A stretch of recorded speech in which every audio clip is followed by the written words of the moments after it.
जिसका नाम है द टाटास, जिसे लिखा है गिरीश कुबेर ने। तो आइए शुरू करते हैं। टाटा ग्रुप एक इंडियन ग्लोबल बिजनेस ग्रुप है और ये बात हम प्राउड से बोल सकते हैं। लेकिन टाटा ग्रुप की इस अमेजिंग सक्सेस का राज क्या है? कैसे उनका सफर शुरू हुआ? टाटा कल्चर एग्जैक्टली क्या है? नाम, पावर, पैसा और सक्सेस। टाटा के पास सब कुछ है, लेकिन ऐसा क्या है जो उन्हें दुनिया के बाकी बिलियनियर से अलग बनाता है? तो आपके इन्हीं सारे सवालों के जवाब और बाकी और भी बहुत सी बातें आप इस किताब में पढ़ेंगे। तो इस जर्नी को हम शुरू करते हैं नुस्सेरवानजी ऑफ नवसारी से। जी हाँ, टाटा ग्रुप की शुरुआत एक इंसान ने की थी जिनका नाम था नुस्सेरवान। 1822 में जब उनका जन्म हुआ था तो एक एस्ट्रोलॉजर ने कहा था कि एक दिन नुस्सेरवान सारी दुनिया पर राज करेगा, वो बहुत अमीर आदमी बनेगा। और वैसे भी नवसारी में पैदा हुआ हर एक बच्चा अच्छी किस्मत लेकर ही पैदा होता था। लेकिन नुस्सेरवानजी टाटा और उसे अलग थे, क्योंकि उन्होंने उस एस्ट्रोलॉजर की बात को सच कर दिखाया था। जैसा कि उन दिनों रिवाज था, नुस्सेरवानजी टाटा की भी बचपन में शादी करा दी गई थी और 17 साल की उम्र में वो एक बेटे के बाप भी बन गए थे। बच्चे का नाम जमशेद रखा गया।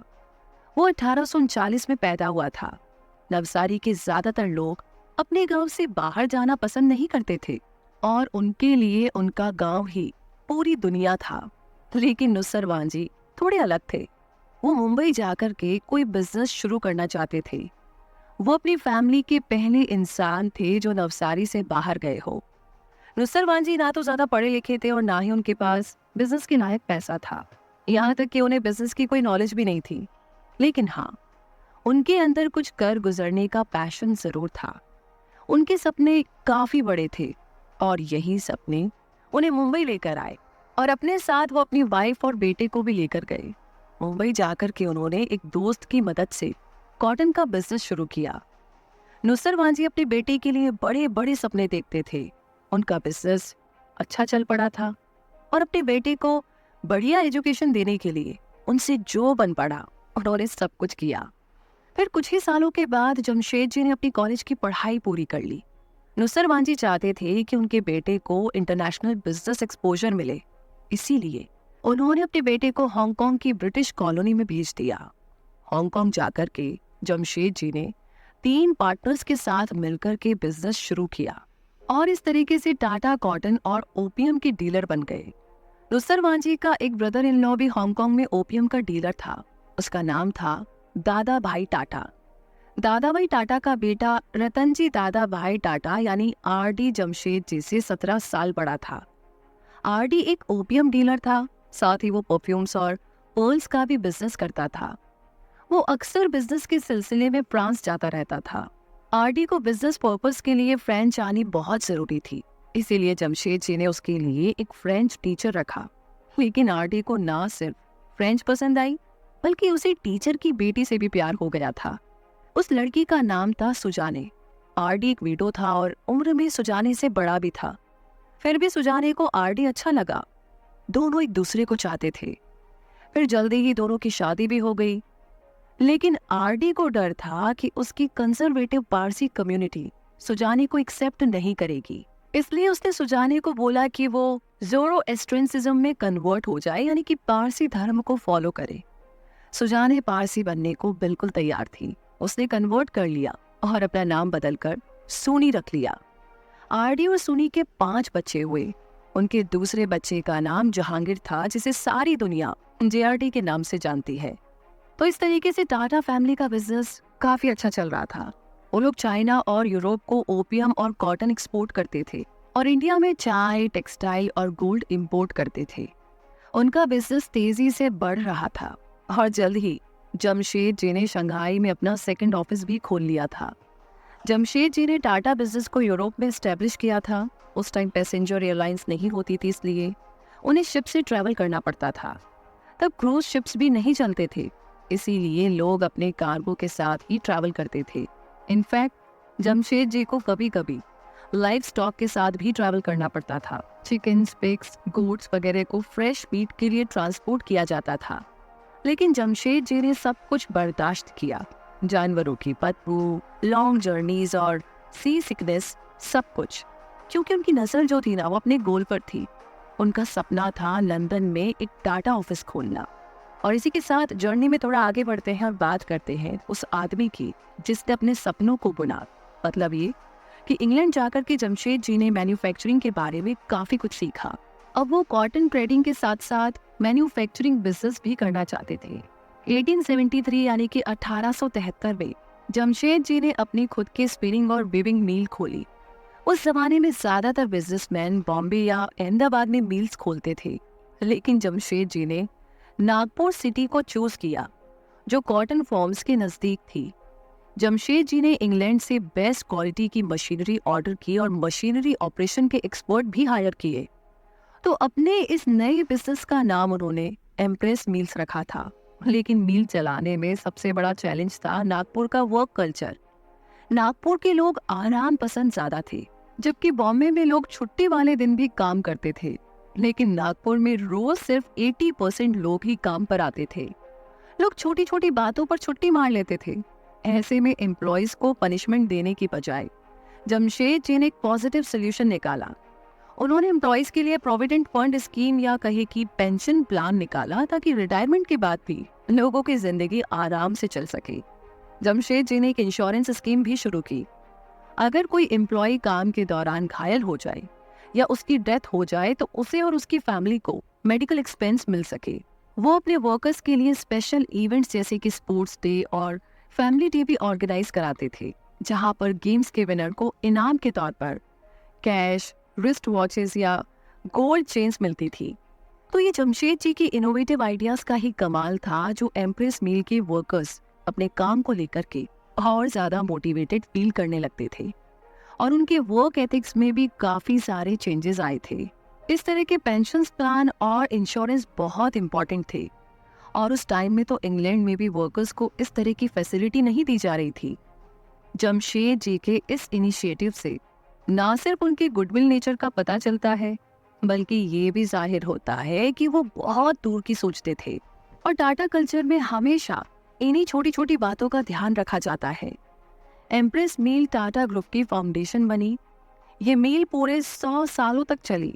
एक सक्सेसफुल बिजनेसमैन के तौर पर जमशेद जी की हमेशा तारीफ होती रही, लेकिन वो कभी भी सारा क्रेडिट खुद नहीं लेते थे, बल्कि अपने एम्प्लॉयज के साथ शेयर करते थे।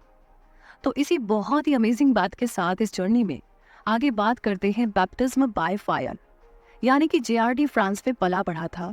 ये 1925 की बात है, जब उसने टाटा स्टील में काम करना शुरू किया। उन दिनों बॉम्बे हाउस नया नया बना था। उसके फादर आरडी ने उसे जॉन पीटरसन से इंट्रोड्यूस कराया, जो टाटा स्टील का मैनेजिंग डायरेक्टर था। पीटरसन जेआरडी का मेंटोर बन गया। कुछ महीनों बाद जेआरडी को जमशेदपुर भेजा गया, जिसे इंडियन इंडस्ट्री का मक्का कहा जाता है। टाटा की पहले से वहां पर एक फैक्ट्री थी।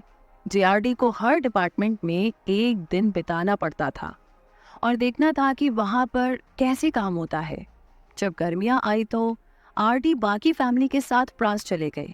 वो लोग गर्मी की छुट्टियों में फ्रांस के अपने हॉलिडे होम जाते थे, लेकिन जेआरडी को उनके फादर ने ट्रेनिंग के लिए जमशेदपुर में रहने को बोला। आरडी उस वक्त तक 70 साल के हो चुके थे। एक रात उनकी सबसे बड़ी बेटी ने उन्हें डांस करने को बोला, तो आरडी उठ कर के डांस करने लगे, लेकिन अचानक थोड़ी देर बाद ही थक कर के बैठ गए। उन्हें सीने में हल्का सा दर्द उठा और वो गिर गए। उन्हें सीवियर हार्ट अटैक आया था। आरडी की उसी वक्त डेथ हो गई थी। डॉक्टर को बुलाने तक का मौका नहीं मिला। आरडी, जिन्होंने जमशेद जी के साथ टाटा बिजनेस खड़ा किया था, अब इस दुनिया से जा चुके थे। जेआरडी के लिए ये एक शॉकिंग न्यूज थी। अपने 4 भाई बहनों की रिस्पॉन्सिबिलिटी अब उनके कंधों पर थी। एक और बड़ा चैलेंज उनके सामने ये था कि आरडी की कंपनीज डूब रही थी और उन पर काफी कर्ज था। जेआरडी को अपनी कुछ प्रॉपर्टीज बेचनी पड़ी।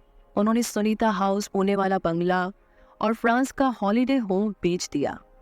जेआरडी और उनके भाई बहन ताज महल होटल में जाकर रहने लगे। फैमिली बिजनेस चलाने के लिए जेआरडी ने अपनी फ्रेंच सिटीजनशिप छोड़ दी, क्योंकि फ्रेंच उनकी नेटिव लैंग्वेज थी। 1973 यानी कि 1973 में बोर्ड मेंबर्स ने जेआरडी को टाटा एम्पायर का लीडर डिक्लेयर कर दिया। और इसी के साथ इस जर्नी में हम थोड़ा और आगे बढ़ते हैं और अब बात करते हैं एक मोटर कार के बर्थ के बारे में, एक मोटर कार के जन्म के बारे में। जी हाँ, रोल्स रॉयस इंग्लैंड की है, मर्सिडीज बैंड जर्मन कार है और फोर्ड अमेरिकन, टोयोटा जापान की है और वोल्वो स्वीडन की। उन दिनों कोई भी कार इंडिया में नहीं बनती थी, तो टेल्को ने ट्रक्स बनाने शुरू किए और इसी से रतन टाटा ने टाटा सिएरा और टाटा एस्टेट 2 गाड़ियां निकाली। लेकिन ये मॉडल्स इतने महंगे थे कि सिर्फ अमीर और फेमस लोग ही खरीद सकते थे। तब रतन टाटा को एक 100% इंडियन फैमिली कार बनाने का ख्याल आया। 1993 यानी कि 1993 में उन्होंने एक ऑटोमोबाइल पार्ट्स मेकर की मीटिंग में पब्लिकली अपना प्लान अनाउंस किया। उन्होंने लोकल मैन्युफैक्चरर्स को इस प्रोजेक्ट में पार्ट लेने के लिए एनकरेज किया। रतन टाटा का अगला स्टेप था टेल्को में एक इंजीनियरिंग टीम को क्रिएट करना, मगर कई लोगों को शक था, डाउट था कि ये प्लान सक्सेसफुल होगा भी या नहीं।